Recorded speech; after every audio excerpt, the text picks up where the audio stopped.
48, verses 30 to 35. These shall be the exits of the city. On the north side, which is to be 4,500 cubits by measure, 3 gates, the gate of Reuben, the gate of Judah, and the gate of Levi. The gates of the city being named after the tribes of Israel.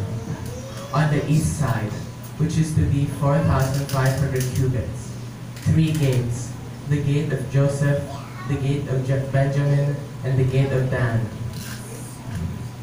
On the south side, which is to be 4,500 cubits by measure, 3 gates, the gate of Simeon, the gate of Issachar, and the gate of Zebulun. On the west side, which is to be 4,500 cubits, 3 gates, the gate of Gad, the gate of Asher, and the gate of Naphtali. The circumference of the city shall be 18,000 cubits. And the name of the city from that time on shall be, the Lord is there. Purihin ang Diyos sa pagbasa ng kanyang salita. Salamat sa Diyos. Salamat, Sarah. Okay, thank you po sa pagbasa po ng sa ating salita. So, tuloy-tuloy po ang ating pananambahan. At para po sa mensahe sa umagang ito, I praise God na festive yung celebration kasi yung mensahe, festive din in some way. And again, nandun na po tayo sa mga pangalan na God is our victory, God is our shepherd, God is our healer, so God is our provider. So this time naman, Jehovah Shammah, okay, God is with us. So as we all know, again, this is the covenant names. Ano po ba, again, ulitin po natin. Pag sinabing covenant names, ito po yung, pag sinabing covenant, pangako. So, nangako ang Diyos at nangako din ang tao sa Kanya. Diba? So, may sinabi ang Diyos na kailangan ito pa rin ng tao. So, with this, kailangan pinapurihan ng Panginoon sa pamamagitan kung paano siya nag-testify ng panahon na yun. So, sa Ezekiel, nabasa po natin, ano ba yung mga sukat-sukat na yun? So, yung cubits po kasi, isa system of measurement ng panahon nila. And as we all know, ito po yung summary ng Book of Ezekiel. Pero ikwento ko na lang din po. So, ito po yung storya nun. Nung pagkatapos pong maalis ng mga Israelita sa Ehipto, naging wanderer sila hanggang sa nagkaroon ng kaharian. Nung nagkaroon po ng kaharian, nahati yung Israel, naging Israel and Judah. At pagkatapos po nyon, nagkaroon na sila ng maraming gulo, maraming gera. Hanggang sa panahon po nito, ng 2 Kings, na sinulat po nito, sinugod ng Babylon ang Israel, o yung kanilang mga kaharian ng time na yun. At yung first wave, lahat ng mga matatalino, lahat ng mga scholars, kinuha. At isa na po dun si Ezekiel. At noong panahon po na yun, God gave him a vision kung ano yung mangyayari sa bansang Israel. At ito na nga yung kanyang vision ng restoration na muling ibabalik ng Diyos kung ano yung mga nasira. So, yung nasira na yun, yung city, yung bansa, as it was promised, hindi po ito yung eksaktong sukat or something like that. But it was a promise given to Israel na ibabalik at i-restore kung ano yung nasira dun sa kanyang kaharian. Pero you have to understand na sa New Testament, hindi ito yung physical na kaharian. Di ba remember yung araw ng palaspas, Palm Sunday, na nung nagwagaywa yung mga Hudyo na papasok si Kristo na nakasakay sa donkey. Pero hindi siya pumasok dun sa Jerusalem. Kasi ang reason po doon ay yung mga puso ng tao ay nasa physical na kaharian. Wala dun sa kaharian na ipinangako ng Diyos. So, it is basically kung ano yung nangyari sa vision ni Ezekiel was actually a foreshadowing kung ano yung mangyayari. Now, The book of Ezekiel, yung chapter 48, kung binasa natin yung mga sukat-sukat na yon, tandaan po natin na yung bansang Israel, meron silang 12 tribes. Doon sa 12 tribes na yon, merong pangako ang Diyos ng inheritance para sa kanila. Pero ito ay bahagi ng kanyang plano sa muling pag-restore ng kanyang kingdom. Pero hindi ito yung kingdom of Israel that as we know in the New Old Testament. Pero this is the kingdom of God.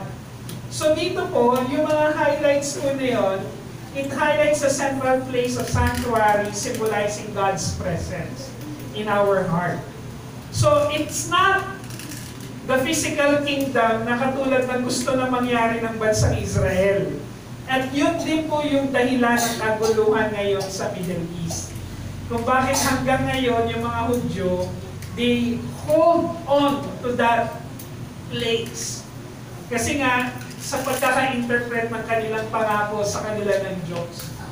So yung layout na ito, na 12 gates, each named after a tribe, represent what? Unity and restored fellowship between God and Israel through Jesus Christ. So ibig sabihin, hindi na nga ito yung i-restore as the kingdom na kung anong meron sila ng panahon na yon. Pero, ang importante, medyo mahirap intindihan ano ba itong mga sukat-sukat na sa. And we will not go through that. Pero at the end of the day, ang importante, naniniwala tayo na ibibigay ng Diyos ang kanyang kaharian sa atin. Na binigyan niya tayo ng access sa kanyang kaharian. Kaya at the end of the day, they declared, the Lord is there. Ibig sabihin, the Lord, nariyan ang Diyos sa kanyang kaharian. So signifying God's permanence at abiding presence. Ibig sabihin yung mananatiling presensya, abiding presence, na ang kanyang presensya ay laging nariyan. So it actually talks about restoration. So yung the word Jehovah Shammah, the Lord is there. Nung pagkatapos ikwento or ibigay kay Ezekiel yung vision of a kingdom, actually, it talks about restoration. Restoration in the presence of God. So, the word na Jehovah Shammah actually appears only one time dun sa book of Ezekiel.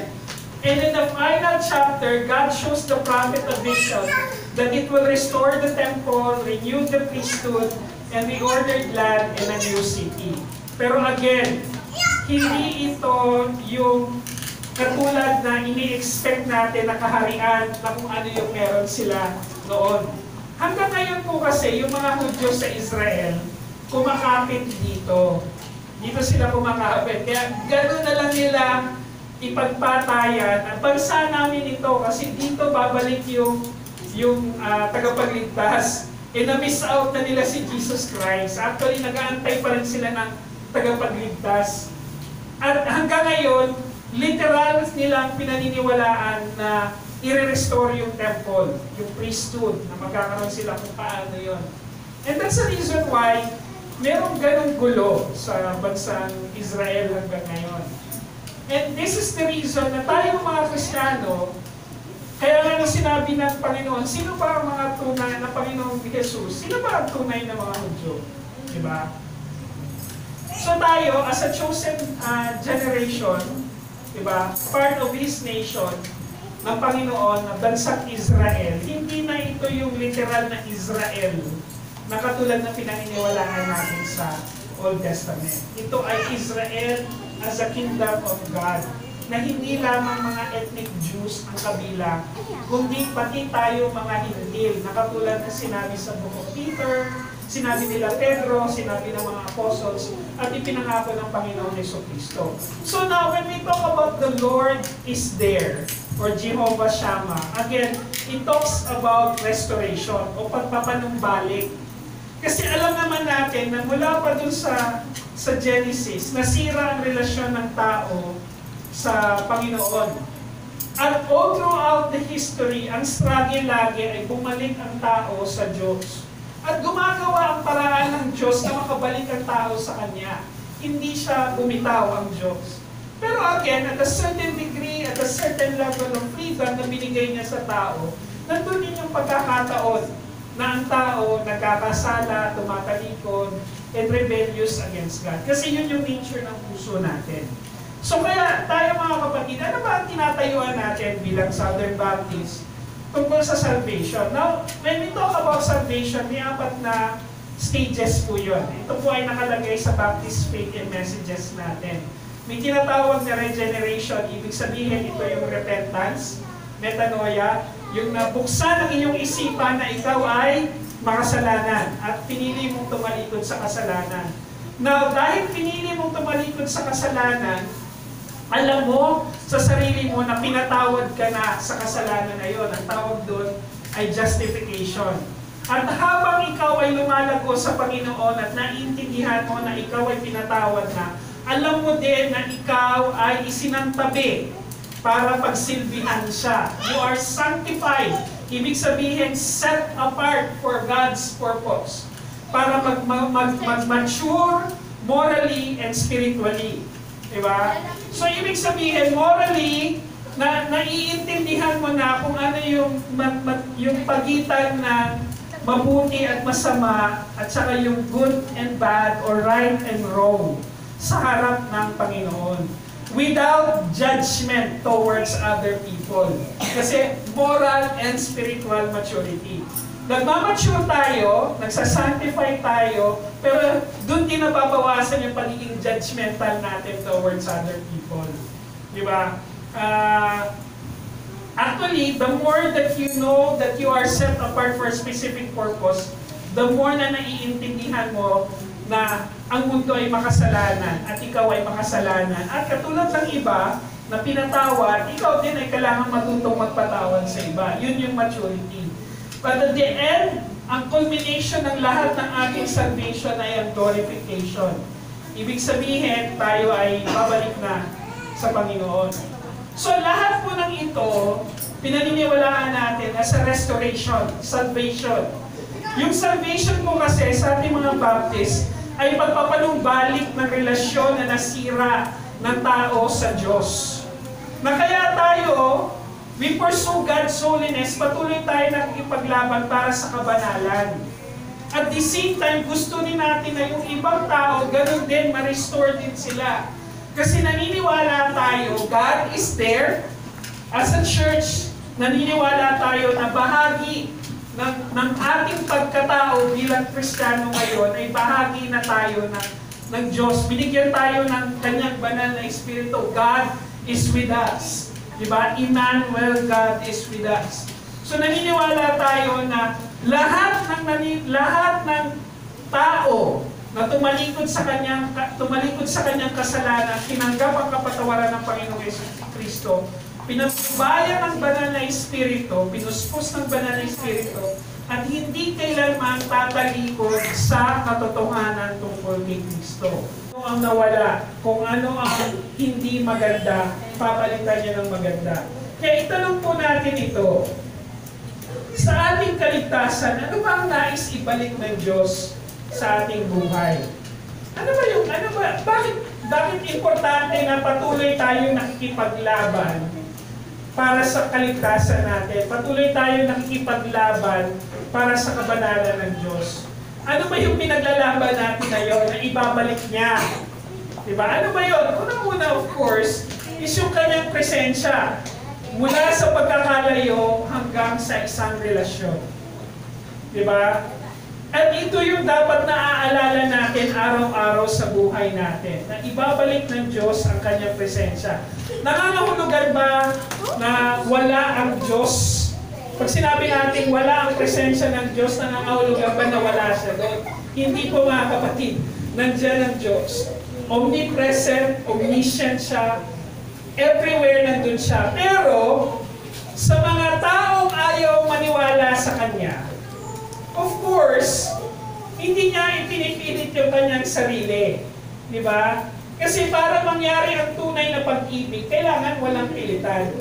At dahil tunay ang pag-ibig ng Diyos, hindi niya ipipilit yun. Di ba? Sa atin. Pero nangangahulugan ba na wala ang Diyos sa mga taong makasalanan?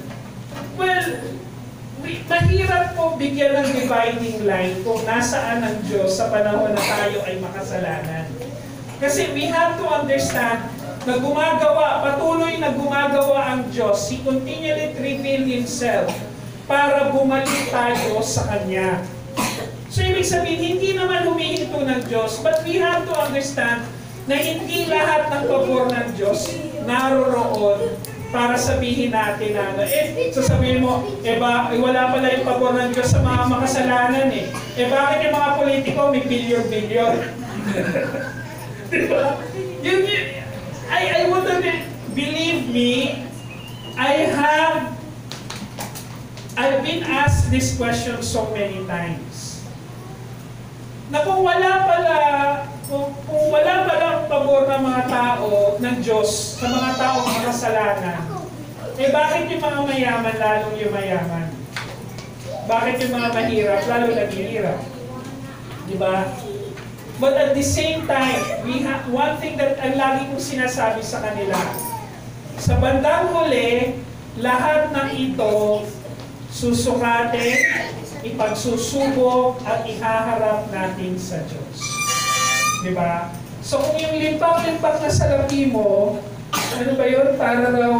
Para maubos mo yung bilyong-bilyong piso na kinamkam, kailangan mong gumastos ng 2 milyon sa isang araw. Ano ba naman gagastosin mo ng 2 milyon sa isang araw? Diba? Diba? Kung iniisip ko lang, kung meron kang 2 milyon araw-araw, at pangit pa rin ang itsura mo, hindi ko na nagagawa. So bakit ka pa nagkakamal ng ganong pera? Diba? But again, babalikan natin. Hindi yung issue ng kung ano yung ibinigay ng Diyos na tangible lang. Pero kung ano yung nasa puso. Diba? At the end of the day, pag susukatin mo rin kung anong kapayapaan ang meron sa puso na to. Kaya ang sinabi rito, bumalik muli ang presensya ng Diyos sa kanyang bayan, sa bansang Israel. Babalik. Dahil sa pagiging makasalanan ng bansang Israel. Pero kung sino man na bahagi ng bansang ito na babalik sa kanya, muling mananahan ng Diyos individually. Kasi tayo individually naligtas. Pero bahagi tayo ng mas malaking pamilya, ng mas malaking bansa, ng mas malaking kaharian ng Diyos. At the end of the day, every tribe, every tongue, every nation will praise the Lord. Bahagi tayo nun. Kaya nga sinasabi mula sa pagkakalayo hanggang sa may relasyon sa Kanya. Sinabi rin sa John 16:4, mananatili kayo sa akin at ako'y mananatili sa inyo. Diba? So yun ang una niyang binabalik, yung presensya. Paano mo man naman masusukat yung presensya? Yung peace na meron ka sa puso mo. Kaya mga kapatid, ang madalas gusto natin yung pagpapala, pero nakakalimutan natin na binigyan na tayo ng mas malaking biyaya. Yung kanyang presensya.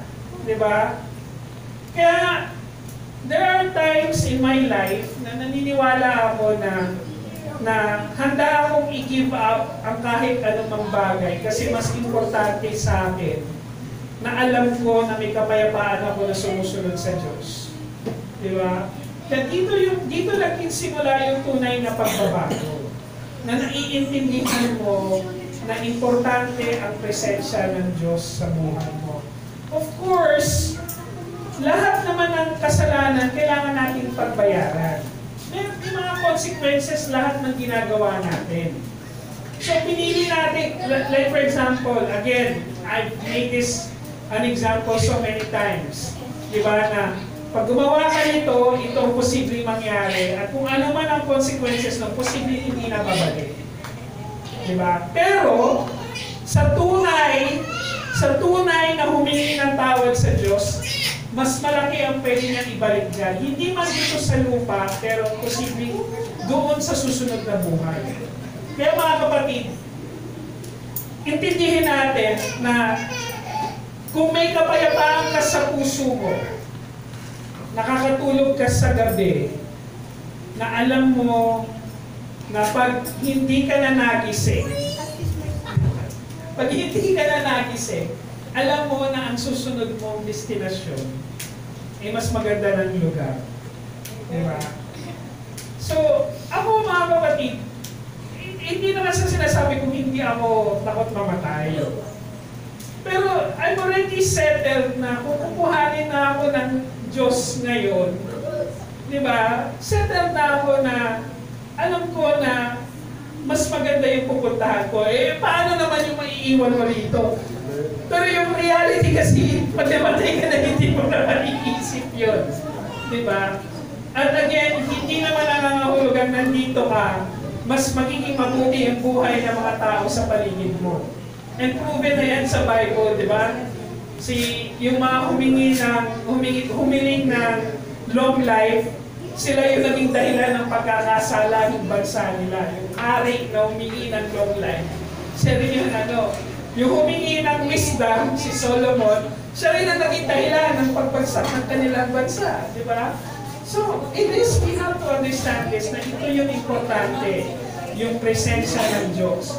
Ano yung ikalawang ibabalik niya? Ibabalik niya yung tunay na pagkakakilanlan natin, yung identity natin. Sino ba tayo sa harap ng Diyos? Alam niyo ito mga kapatid, yung matinding debate sa Amerika tungkol sa abortion. Alam niyo ba, sa bansang Amerika, mahigit halos 100 taon na nila pinagtatalunan yan tungkol sa abortion na yan. Almost 100 years na. Di ba? Pinagtatalunan nila na yung sanggol daw sa sinapupunan, hindi pa yan sanggol not until the 9th week. Di ba? Paano? Sandali. Malinaw naman ang science na the moment na yung egg cell and yung sperm cell nag-meet, there's already a new DNA. There's already a new identity in that. Di ba? And from that new identity, hindi yung identity ng nanay at ng tatay. That's a separate person. Di ba? Bakit pinagtatalunan to sa bansang Amerika? Of all the places in the world, isa sa pinakamatalinong bansa, di ba? Naging sobrang talino na nila na dininay nila yung katotohanan that we are created in the image of God. Yun yung identity na meron tayo sa Kanya. Mula sa pagkasira, tungo sa bagong nilalang. We are in the image of God, pero dahil sa kasalanan nasira ito. Pero, ano ba ang sabi ng Bible? Sabi nito, anyone who is in Christ, the old is gone, and the new has come. We are a new creation in Him. At ibabalik niya, i-restore niya kung ano yung tunay na identity natin.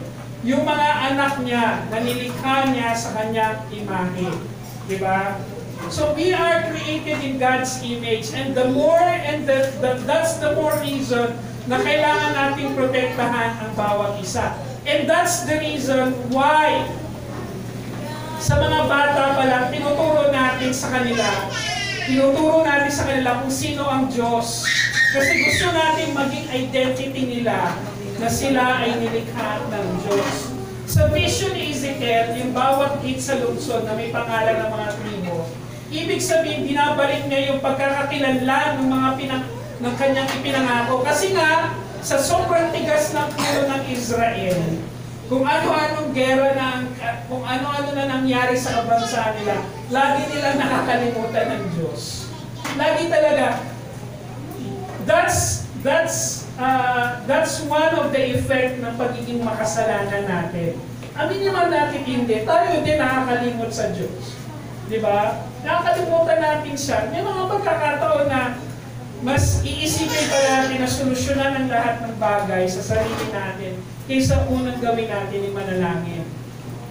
Kaya nga sabi sa Revelation 2:21-5, mas dali niyo ang ginagawa kong bago ang lahat ng mga bagay. So God is in continuous restoration. Nire-restore niya patuloy, di ba? Kaya nga importante na may turo bawat isa sa atin kung sino ba talaga tayo sa harap ng Diyos. Di ba? Sa Kanya, tayo ay ginawang bago. Di ba? mula sa pagiging alipin ng kasalanan tungo sa pagiging anak ng Diyos. Kaya mga kapatid, huwag natin kalimutan na, again, marami sa atin na nakakalimot sa Panginoon. Pero kapag hinayaan natin i-restore niya tayo, binabalik niya ang identity natin bilang kanyang mga anak. Diba? Bilang kanyang pamilya, lungsod, at banal na tahanan. Alam niyo, tuwing kinakanta yung kantang banal mong tahanan. Diba sabi sa Romans, diba, offer yourselves as a living sacrifice, holy and acceptable to Him. Diba? So, wala naman tayong ibang pwedeng ipagmalaki sa mundong ito, maliban dun sa kayamanan natin na anak tayo ng Diyos. Pero kailan ba tayo naging anak ng Diyos? Again, babalikan natin yung dumating ang presensya sa ating buhay na kinilala natin tayo ay nakasalanan. So, at ikatlo mga kapatid, binabalik ng Diyos ang pag-asa mula sa pag-iisa patungo sa buhay na walang hanggan. Alam niyo mga kapatid, I would understand na sa panahong ito, lalo na siguro pag dumarating yung payslip ko, tapos nakikita ko tumataas yung tax. Parang pataas yata yung tax. Tapos yung mga panahon na pag go-grocery, yung 500 mo, 2 deodorant at saka 2 sabon. Sabi ko, kailan pa matatapos ng mga... Tapos papasok ka, magtatrabaho ka, di ba? Parang feeling mo na yung buhay umiikot lang sa ganung proseso na kailangan mo mag-survive kasi may mga tao umaasa sa iyo, kailangan mo magtrabaho, kailangan mo gawin ito kasi may mga tao umaasa sa iyo. Parang iniisip mo, kailan kaya matatapos ang lahat ng ito, di ba? Pero we have to remember na yung pag-asa na meron tayo, the hope that we have in Christ, nakikita natin na lahat ng bagay na ito may purpose. Lahat ng bagay na ito, inalaw ng Diyos sa buhay natin para una, matuto tayo, pangalawa, kilalanin natin siya. Diba? Kaya nga, umaasa ako mga kapatid, ito na lang lagi kong iniisip sa tuwing papasok na naman ako. Yung gigising ka na madaling araw, pag yung tumatanda ka, ang hirap ng buhay. Ang hirap ng bumahalo sa umaga. Tapos, yung sasakay ka ng tricycle na natatagtag sa umaga pa lang, bago ka pa lang makarating sa opisina, pagod ka na. Di ba? Pero parang gano'n na kahit mayroon ka pa magsarili sa sasakyan o papunta ka pa lang, parang feeling mo gusto mo lang matapos yung buong araw. Pero nare-realize natin, bakit ito hinayaan ng Diyos? Why do we have to do this? Kasi para magkaroon tayo ng pag-asa na sa susunod na buhay, wala nang ito. Diba? Wala na. Hindi mo na kailangan magtrabaho. Diba? It will be a continuous worship. It will be a continuous celebration. Kaya nga, mula sa pag-iisa, patungo sa buhay na walang hanggan. Yun yung pag-asa na meron tayo. Kaya nga mga kapatid, the more na nagtatrabaho ako, umaasa ako na gagamitin ng Diyos kung ano mang bagay na ginagawa ko, na merong makakakita, merong makakakilala na ginagawa ko to kasi alam niya na ginagawa ko to hindi dahil para lang sa sarili ko, pero para sa ibang tao. That's one thing that I hope for, na pumipirma ako ng mga dokumento, nagpa-process ako ng kung ano-ano, di ba? Sooner or later, nare-realize ko na sana may makakita na importante itong bagay na ginagawa ko. Although hindi man nila makita, pero ginawa ko yung trabaho ko para tulungan ang iba, para maging mabuti sa iba, at dahil may umaasang iba sa akin, naroon yung pag-asa ko na meron itong kabuluhan. Hinayaan ito ng Diyos. Pero higit sa lahat, ano man ang meron dito, sa susunod na buhay, mas maganda. Yun yung pag-asa na meron ako. Kaya nga, sinabi kay Ezekiel, idiniklara ni Ezekiel, the Lord is there. Base sa kanyang vision na binigay sa kanya. Ito ang pangako ng walang hanggang presensya ng Diyos. Na sa bagong langit at sa bagong lupa, the dwelling of God is with men. Diba? Nakasama natin ang Diyos. Ito ang muling yugto ng kanyang restoration, na makasama natin siya. Ang pakikipag-isa natin sa Diyos. Kaya sinabi rin ni Kristo sa John 14:2, sa tahanan ng aking Ama ay maraming silid. Pupunta ako ron para ipaghanda kayo ng lugar. Di ba yun yung pag-asa na meron tayo? Hindi ko ito sasabihin kung hindi ito totoo. Sabi ni Kristo, hindi ko ito sasabihin kung hindi ito totoo. Doon ang pag-asa ko, mga kapatid. So ang huling Jehovah Shammah ay mismo si Kristo. Di ba? Siya mismo ang Jehovah Shammah. The God with us. Kaya mga kapatid, huwag natin kalimutan na ang pag-asa natin ay hindi lang sa healing o victory dito sa lupa. Okay? Kundi sa buhay na walang hanggan. The ultimate healing, the ultimate victory is in the next life. Ang totoong restoration ay kapag ang ating puso ay nananatili sa presensya na. Yun ang tunay na restoration. Yun ang tunay na pagbabalik sa Diyos. Dito man yan o sa langit, di ba? Healing man yan ngayon o healing man yan dahil may bago ka ng katawan o may hindi ka mananalo sa loto ngayon, pero alam mo na mas malaki sa premyo na kung ano man ang pwedeng ibigay ng mundo, kung ano ang susunod na buhay. So, yung Jesus na kinikilala natin bilang Kristo, na naglakad dito sa lupa, siya rin mismo ang Diyos na nangako sa atin ang susunod na buhay. Sabi nga niya, hindi niya sasabihin ito kung hindi ito ang totoo. Kaya mga kapatid,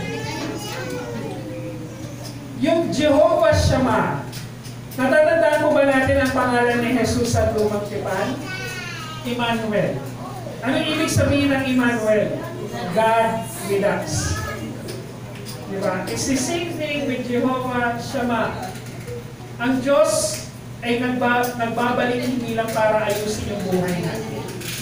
Hindi para unahin yung alin? Puso.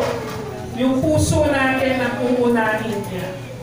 Mula sa pagkaligaw, ibinabalik niya tayo sa katotohanan ng kanyang presensya. Yun naman ang gusto ng Diyos, na ibalik ang Israel sa katotohanan ng kanyang presensya, sa katotohanan ng kung sino siya bilang Diyos. Kaya mga kapatid, yung Jehovah Shammah, ito ay imbitasyon ng Diyos na sumama tayo sa kanyang gawain, na ibalik din ang iba sa pagsamba sa kanya. Diba? Huwag nating hayaan na yung mga kamag-anak natin, mga kaibigan natin, huwag nating hayaan na lilipas ang panahon na hindi nila narinig ang salita ng Diyos sa atin. Please, I encourage the church. Individually, huwag nating hayaan lilipas ang panahon na yung mga kaibigan, kamag-anak at mamahal natin sa buhay ay hindi makakarinig ng salita ng Diyos sa atin. Kaya mga kapatid, ang Diyos hindi lang dumating sa atin. Nananatili siya sa atin dahil sa banal na Espiritu. Manalangin.